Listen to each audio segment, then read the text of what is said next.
isbedel dhanka amniga iyo horumarka ayaa ka jira degmada Kaxda ee gobolka Banaadir iyadoo maamulka degmadaasi ay ku guuleysteen hirgelinta mashaariic dhowr ah oo ay ka fuliyeen gudaha degmada. Maraan booqasho ku tagay degmada Kaxda ayaa waxa indhahaygu qabanayeen dib u dhis ballaaran oo lagu sameeyay wadooyinka si dadka iyo gaadiidka ay fursad fiican ugu helaan isticmaalka wadooyinka waaweyn ee degmada laga hirgeliyay. Dhanka waxbarashada hadaynu eegno degmada Kaxda waxa laga hirgeliyay xarumo jaamacadeed si ardayda ka soo aflaxda dugsiyada sare ee degmada ay uga maarmaan inay jaamacado u aadaan degmooyinka kale ee gobolka Banaadir. Degmada waxa kale oo laga hirgeliyay goobo loo dalxiis tago oo jimco kasta ay dhalinyarada u damaashaad tagaan sida warbaahinta qaranka u sharaxaya gudoomiyaha degmada Kaxda Maxamed Yuusuf Maxamed oo bulshada qaybaheeda kala duwan ugu baaqay inay u soo dalxiis tagaan degmadaasi.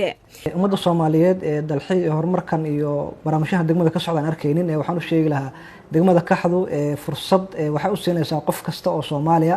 ama dal ha joogo ama dibad ha joogo inay ku dalxiisiso dhul hawo macaan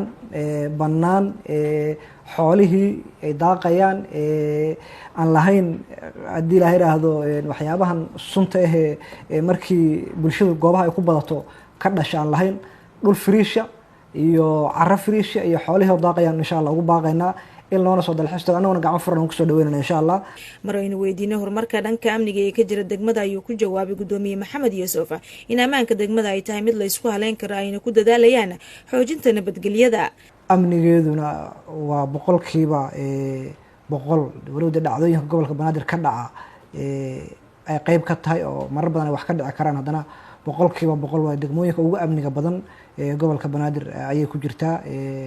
dhinaca arrimaha bulshada waa sidaan ay sheego horumar aad u ballaaran bay sameynaysaa dhinac kasta oo noqoto. Degmada Kaxda oo kamid ah degmooyinka gobolka Banaadir ayaa bilihii ugu dambeeyay lagu sameeyay horumar dhinac waliba leh taasoo ay aad ugu riyaaqeen shacabka degmada ku nool. Nashaad Bashiir Axmed, telefishinka qaranka Soomaaliyeed, degmada Kaxda ee gobolka Banaadir.